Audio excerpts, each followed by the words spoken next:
Shalom, kita bersyukur karena Alkitab berkata Allah adalah kasih, God is love. Dan karena dia adalah kasih dan Tuhan tidak pernah berubah, maka kita dapat percaya bahwa ia merancangkan hal-hal yang baik bagi kita. Kita hanya perlu mengerti bagaimana cara kerjanya, perlu bersekutu dengan dia, sehingga firman yang sudah tertulis yang dapat kita baca kapan saja di zaman sekarang ini menjadi firman yang hidup, menjadi satu komunikasi antara kita dengan Tuhan. Dan karena dia merancangkan hal yang baik senantiasa, kita dapat berkata bahwa God is good all the time.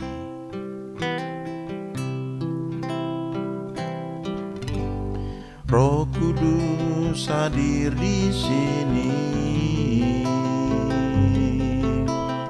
mengalir di bait suci. Perkara ajaib pun terjadi, kuasa mujizat nyata, karena Roh Allah sedang bekerja. Roh Kudus hadir di sini, mengalir di bait suci. Perkara ajaib pun terjadi, kuasa mujizat nyata, karena Roh Allah sedang bekerja. Tiada yang mustahil dan tiada yang sukar bila Roh Allah turut bekerja. Tiada yang mustahil bagi orang percaya, karena Roh Allah turut bekerja di antara kita.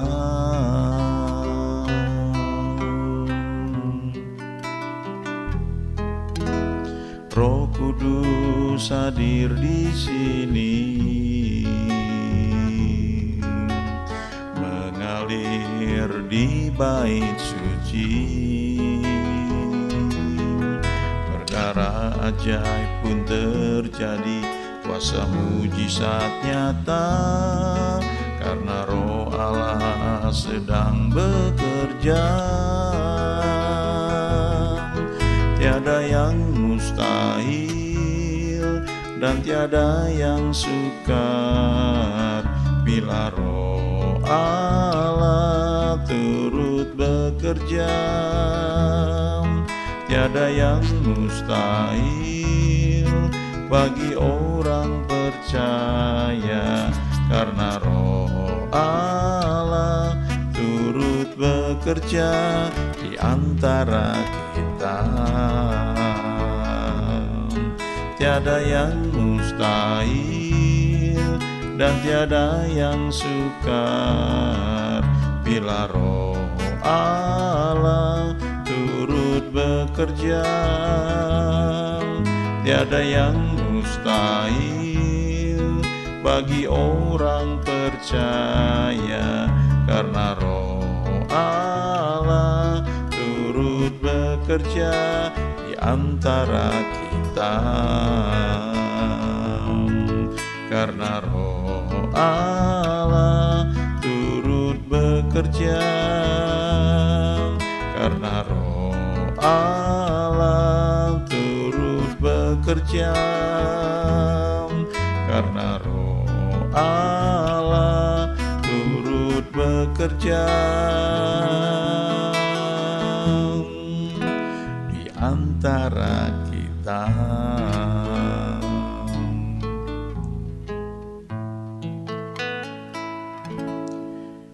Kita hidup di akhir zaman, dan kalau kita baca Kisah Rasul, ya, ketika Roh Kudus dicurahkan ke atas muka bumi ini, maka dia hadir, ya, dia omnipresent, dia hadir dimanapun ada orang percaya khususnya, Dan kalau kita baca dikatakan di sini mengalir di bait suci, lalu perkara ajaib pun terjadi, kuasa mujizat nyata karena Roh Kudus Allah ya sedang bekerja. Mujizat itu terjadi karena campur tangan Tuhan ya, pekerjaan Roh Kudus dalam hidup kita. Memang Dia yang menuntun, Dia yang memimpin. Ya, bagaimana itu bisa terjadi? Bagian kita adalah menyediakan diri kita dan tentunya belajar jalan-jalannya ya. Apa yang bisa kita lakukan sehingga Roh Kudus itu bekerja dalam kehidupan kita ya. Ada dua ayat penting dari kitab Roma yang Paulus katakan, dia kirimkan kepada jemaat di Roma. Kita lihat ya di Roma 1 ayat 16 dan 17.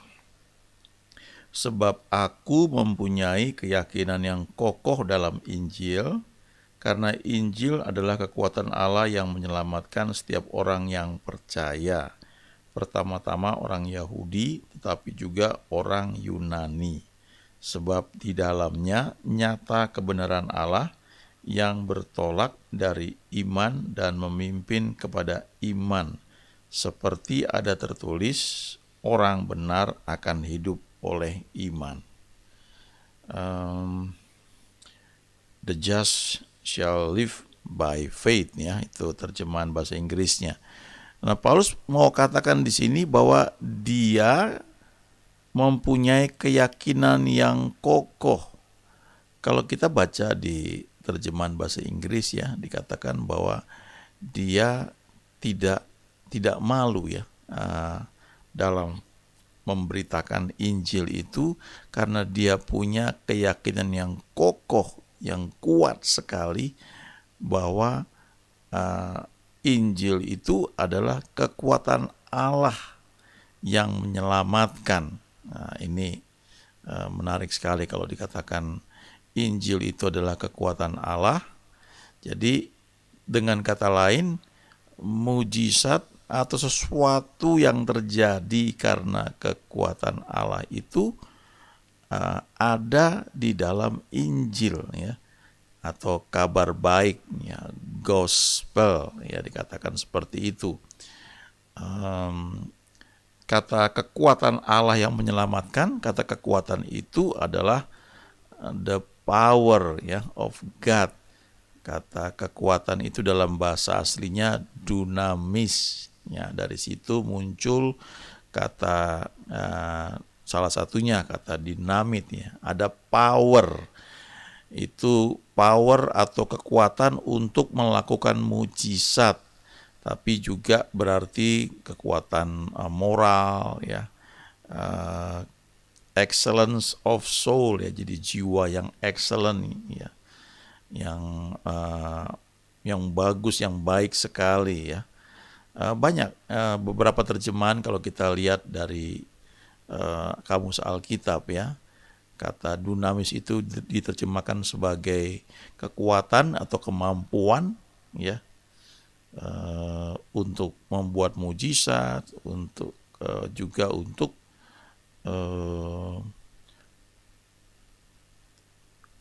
pengaruh untuk yang ada ya, yang menyebabkan angkatan perang juga ada di sini ya, diceritakan ya. Jadi artinya power itu, ini yang kata yang dipakai ketika dikatakan di Kisah 1 ayat 8, tetapi kamu akan menerima kuasa ya, atau power atau dunamis ketika Roh Kudus turun ke atas kamu. Tentu ketika kuasanya itu turun ke atas kita, kita juga perlu tahu bagaimana cara kerjanya ya, supaya kita bisa nggak sembarangan. Memang nggak bisa kita menggunakan sembarangan, itu hanya bisa terjadi ya sesuai dengan tuntunannya ya. Itu yang perlu kita ingat ya. Nah, kemudian kalau kita lihat lagi lebih lanjut di sini, Injil adalah kekuatan Allah yang menyelamatkan setiap orang yang percaya. Ya. Pertama-tama orang Yahudi, tetapi juga orang Yunani. Ya. Jadi artinya ini kan Alkitab Perjanjian Baru ditulis dalam bahasa Yunani. Jadi dia mau bilang pertama-tama memang ini kepada orang-orang Yahudi, tapi juga kepada semua orang, ya, selain orang Yahudi. Lalu dibilang di dalamnya, di dalam Injil ini, di dalam kabar baik ini, nyata kebenaran Allah, ya, yang bertolak dari iman dan memimpin kepada iman. Ya. Apa maksudnya? Ya.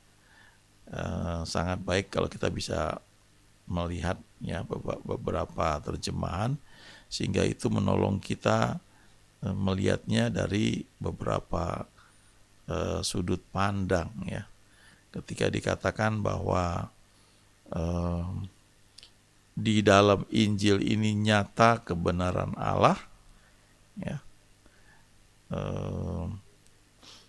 yang bertolak dari iman dan memimpin kepada iman, itu maksudnya adalah di dalam Injil ini kebenaran, atau ada terjemahan yang mengatakan benar diri di hadapan Tuhan itu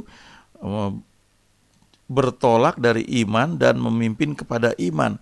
Ada terjemahan Amplified mengatakan bahwa itu muncul pertama kali karena iman, lalu membawa kita ke tingkatan iman berikutnya.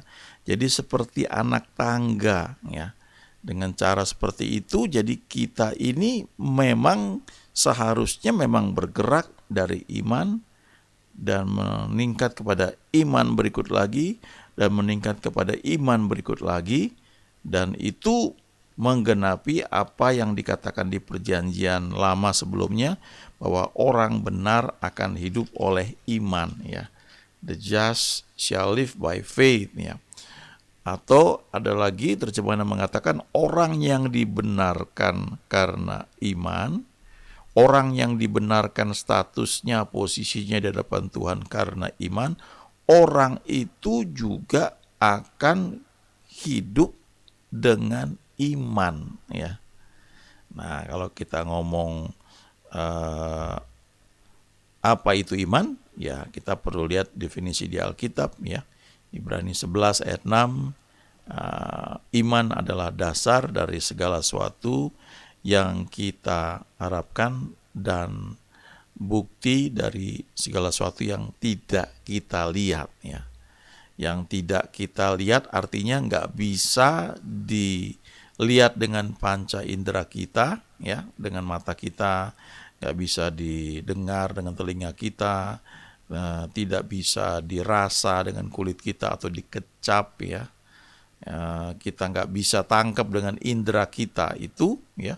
Tetapi iman mengatakan itu ada, ya. Iman adalah dasar dari sesuatu yang kita harapkan dan bukti, ya, bukti. Jadi itu seperti kalau kita mengatakan sesuatu itu ada, itu karena kita lihat, ya. Atau kalau kita dengar, ya, misalnya ada orang masuk ke dalam satu ruangan, ruangannya gelap, ya, kita nggak lihat, tapi kita bisa dengar suaranya, dan kita bisa mengatakan ada orang masuk, ya, walaupun kita nggak lihat, itu gelap. Tapi bisa juga kita nggak lihat, kita nggak dengar, ya. Saya ingat dulu ketika saya masih SMP, ya, saya tinggal di satu tempat, dan tetangga saya itu sangat sering makan sate Padang, ya. Ada langganannya. Kalau sore hari sekitar jam 4 sore, maka sate Padang yang dijual pakai gerobak itu akan datang, biasanya dia akan parkir di depan pagar rumah saya. Nah, kalau dia parkir di situ, yang menarik adalah saya dulu biasanya saya suka jajan bakso, ya. Kalau tukang bakso lewat itu dia akan ketok piringnya, ya, mangkoknya, ting ting ting. Jadi kita tahu bahwa ada tukang bakso. Lalu dulu ada tukang mie ayam yang didorong pakai gerobak juga. Nah, kalau dia lewat, dia akan ketok, dia punya kayak ketokan itu dari kayu, ya, yang dilobangin. Jadi kalau dia ketok suaranya khas dan kita tahu bahwa itu tukang mie ayam sedang lewat ya.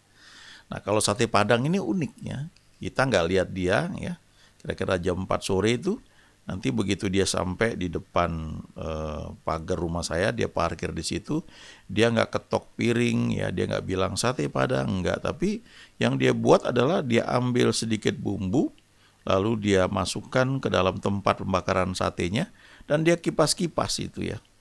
Jadi waktu dia kipas-kipas, maka harumnya semerbak dari bumbu sate Padang itu akan menyebar ya. Nah, itu cukup ini masuk sampai ke jendela kamar saya dan saya bisa mencium, wah ini sate Padang udah ada ya. Jadi kita tahu sesuatu itu karena kita lihat atau kita dengar atau kita cium ya. Atau bisa juga karena kita rasa. Misalnya kalau kita sedang duduk lalu kita merasakan tiupan angin ya. Kita nggak lihat warna angin itu ya. Ada orang bilang warnanya merah karena kalau dikerok badan kita jadi merah ya. Tapi kita nggak lihat warna angin. Kita juga mungkin nggak dengar karena berhembus dengan sangat lembut ya. Kita tidak mencium karena tidak merasakan baunya ya. Tapi kita bisa merasakan di kulit kita ada angin yang berhembus. Nah kita bisa bilang bahwa ada angin. Kenapa? Karena indera perasa kita merasakannya. Atau juga sekarang yang lain lagi adalah kalau kita sedang minum air misalnya ya. Minum air, kita nggak lihat itu ya. Kita nggak dengar suaranya. Kalau kita pakai sedotan untuk minum air putih misalnya dari gelas kita mungkin nggak lihat ya, karena kita tutup mata, kita nggak dengar juga suara air mengalir, mungkin kita merasakan sedikit ya di mulut kita, tapi yang jelas waktu lewat lidah kita bisa merasakan air tersebut. Misalnya warnanya putih, tapi kok tiba-tiba manis, oh ini bukan air putih ya, ini Sprite misalnya. Atau kita minum, kita sedot, terus kita rasa, oh kok agak asin ini. Oh ini ada garamnya. Kita nggak lihat, kita nggak dengar, ya kita nggak rasakan itu. Tapi lidah kita bisa mengecapnya. Itu panca indera. Nah sesuatu itu ada biasanya karena kita mengatakan kita lihat, atau kita dengar, atau kita kecap, atau kita rasakan ya. Atau ya kita dengar ya, kita lihat, kita cium ya, penciuman di hidung kita, atau kita rasakan, atau kita 5 hal itu ya. Semuanya menyangkut indera kita. Nah, iman itu sesuatu yang kita tahu ya, bahwa itu ada, walaupun panca indera kita nggak bisa menangkapnya. Jadi kayak indera keenam gitu ya. Nah ini memang melampaui logika, karena iman itu di luar logika ya. Disitulah sebenarnya pintunya mujizat itu bisa terjadi. Ada dua cara secara umum ya bagaimana mujizat bisa terjadi, atau kalau kita sedang berdoa minta kesembuhan ya, tentu Tuhan bisa pakai banyak cara ya, bisa pakai obat, pakai dokter dan sebagainya. Tapi kalau kita bicara soal mujizat, itu biasanya ada 2 salurannya. Yang pertama adalah ketika kita berada di satu lingkungan ya, persekutuan misalnya, di mana ada sedang firman Tuhan diberitakan dan kuasa Roh Kudus sedang bekerja. Nah, ini biasanya Tuhan pakai orang-orang yang memang spesial di situ. Ya. Kalau di beberapa puluh tahun yang lalu, ya misalnya ada hamba Tuhan wanita namanya Amy Semple McPherson, ada lagi Mary Woodward Ether, ya. Lalu ada Catherine Kuhlman, ya. Catherine Kuhlman itu sekitar tahun 70-an. Ya.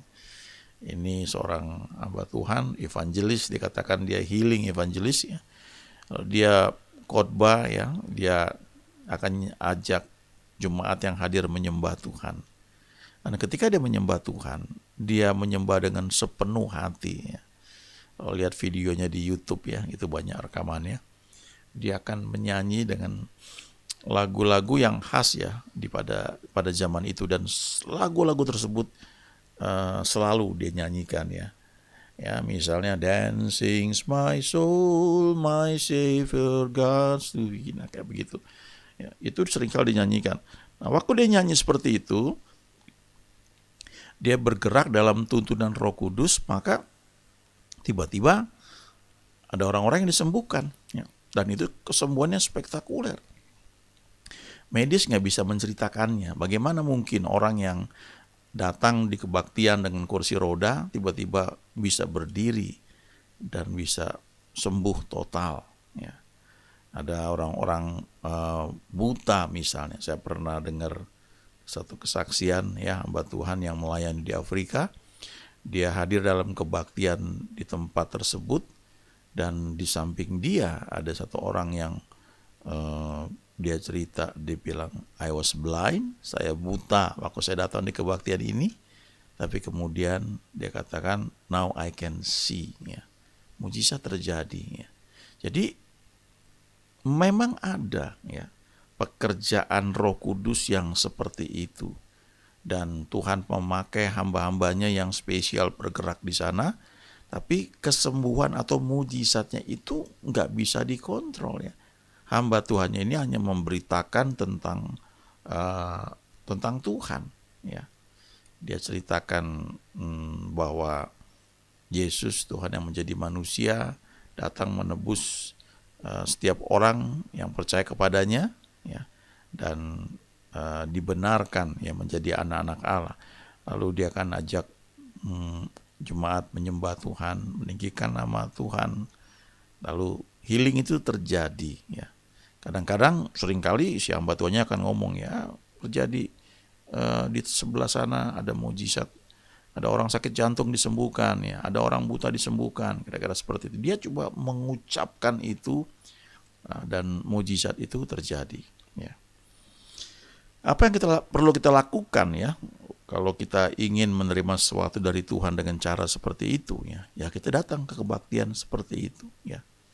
Karena pada waktu kebaktian orang-orang percaya sedang berkumpul ya, seperti kebaktian itu ya, maka ada yang namanya corporate anointing ya, urapan bersama yang turun ke tengah-tengah jemaat yang bersama-sama memuji menyembah Tuhan. Nah, itu orang yang kasarnya nggak punya iman pun ya datang ke situ, jadi kayak kena strom ya, kena charge gitu, ketularan, muncul ekspektasi yang kuat ya, untuk meraih mujizat yang tersedia bagi orang percaya.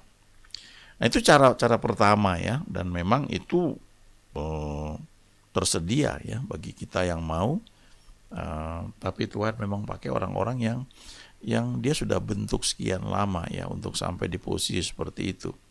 Tetapi ada cara kedua, dan ini berlaku bagi setiap orang yang percaya. Nah, dikatakan di Roma 1 ayat 16 ini, Injil adalah kekuatan Allah, the power of God, yang menyelamatkan setiap orang yang percaya. Baru dikatakan di dalamnya nyata kebenaran Allah yang bertolak dari iman dan memimpin kepada iman. Jadi waktu kita dengar firman Tuhan, kita percaya, kita menerima Yesus sebagai Tuhan dan Juru Selamat kita menjadi orang benar, kita dibenarkan. Statusnya itu menjadi orang benar karena iman percaya kepada Yesus. Lalu starting from that point ya, mulai dari titik itu, sejak kita percaya kepada Tuhan Yesus, maka kita itu harus hidup menggunakan iman. The just shall live by faith ya. Apakah selalu hidup kita seperti tidak berjejak di muka bumi ya? Enggak seperti itu juga. Karena kan kita sekolah, kita belajar, kita bekerja, ada hal-hal yang kita lakukan secara umum ya. Kita waktu kecil ya, kita sudah bertumbuh, kemudian kita sekolah, kita belajar banyak hal. Nah sayangnya tidak banyak mungkin ya bagi sebagian besar orang tidak banyak yang kita pelajari tentang Tuhan dalam sekolah kita. Kita diajar semua hal ya, tapi tentang kerohanian mungkin hanya sebagian kecil ya. Ya bersyukur kalau ada di lingkungan yang bisa membangun iman kita dengan cepat ya. Iman itu muncul karena kita mendengar firman Tuhan. Karena pola pikir kita dibentuk oleh firman Tuhan. Jadi memang sebenarnya pertumbuhan rohani itu ya nggak semalam ya. Tapi apapun status atau usia rohani kita, kalau kita lakukan apa yang Tuhan perintahkan, maka janjinya itu berlaku. Ya, seringkali lebih mudah bagi orang-orang yang baru kenal Tuhan untuk percaya ketika didoakan dibanding orang-orang yang sudah sekian lama mungkin aktif di gereja atau di pelayanan, karena seharusnya mereka itu secara usia rohani yang sudah lebih lanjut harusnya bisa bertindak lebih ya, dibanding orang-orang yang baru kenal Tuhan ya.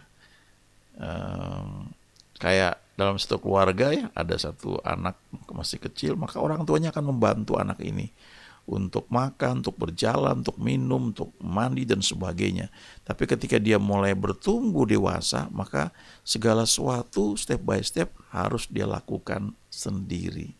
Nah, pertumbuhan rohani juga seperti itu. Kita yang dibenarkan karena percaya kepada Yesus, kita juga harus bertumbuh ya, from faith to faith, dari iman kepada iman.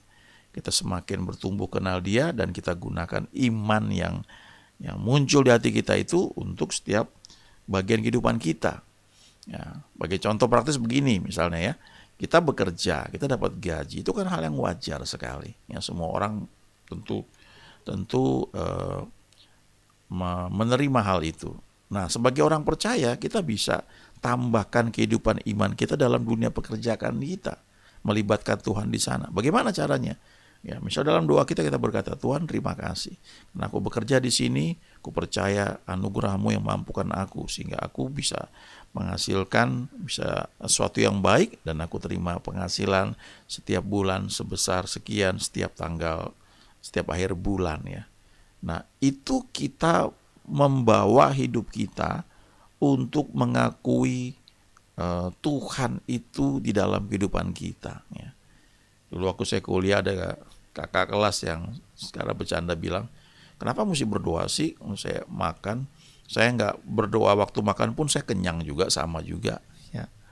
Nah itu contoh bagaimana orang tidak melibatkan Tuhan dalam kehidupannya karena merasa saya bisa kok, gue bisa kok ya. Tapi ketika orang sudah nggak bisa ngapa-ngapain, biasanya akhirnya berseru kepada Tuhan ya. Sangat sayang sekali ya. Harusnya dimanapun ya status atau usia rohani kita mesti pegang ayat ini, bahwa saya orang yang dibenarkan karena percaya pada Tuhan Yesus, maka saya hidup oleh iman.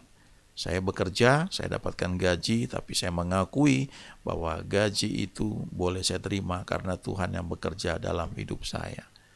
Ya, biasanya kalau orang naik pesawat terbang, ya semua udah lancar, kayaknya biasa aja, ya nggak ada sesuatu yang aneh. Tapi ketika mulai ada hal-hal yang nggak beres di pesawat terbang, nah biasanya orang baru di situ berseru kepada Tuhan, ya, karena sadar tiba-tiba hidupnya di ujung tanduk. Ya. Nah, harusnya nggak perlu sampai keadaan itu baru kita mencari Tuhan. Ya, kita perlu senantiasa melibatkan Dia dalam kehidupan kita, dan kita akan melihat bahwa Dia Tuhan yang baiknya, sangat baik. Kita mulai percaya apa yang firman Tuhan katakan. Ya, walaupun situasi kita saat ini mungkin kita nggak ngerti ya ke depannya ini bagaimana, tapi mari belajar percaya. Tuhan, firman-Mu berkata, Engkau adalah kasih. Engkau merancangkan hal-hal yang baik bagiku. Aku mau percaya itu. Aku mau buka mataku. Aku mau melihat peluang, kesempatan yang Kau berikan bagiku, supaya aku bisa menikmati setiap hal yang Tuhan janjikan bagi aku. Ya, saudara nggak punya pekerjaan, nggak punya penghasilan yang pasti misalnya, coba belajar untuk kenal Tuhan. Ya, belajar percaya ya, step by step. Nanti saudara akan dibawa untuk bisa mengalami semua yang Tuhan janjikan ya. Sekali lagi saya perlu katakan bahwa hal seperti ini tidak semalam jadinya ya. Seringkali orang itu tergopoh-gopoh datang meminta sesuatu ketika dalam keadaan yang sangat-sangat kritis ya, dan butuh segera pertolongan ya. Saya percaya Tuhan juga bisa menolong ya, tapi yang saya maksudkan adalah jangan menunggu sampai keadaan seperti itu, tapi dalam segala keadaan, dalam keadaan kita sehat, dalam keadaan kita rasanya berkat berlimpah, libatkan Tuhan ya. Nyatakan bahwa kita ini adalah orang benar yang memang hidup oleh iman ya. Sehingga kita bisa berkata bahwa God is good all the time ya. Allah adalah kasih, God is love. Dia merancangkan hal yang baik bagi kita dan dia tidak berubah dahulu, sekarang, dan selama-lamanya. Jadi kita bisa berkata bahwa God is good all the time. Amin.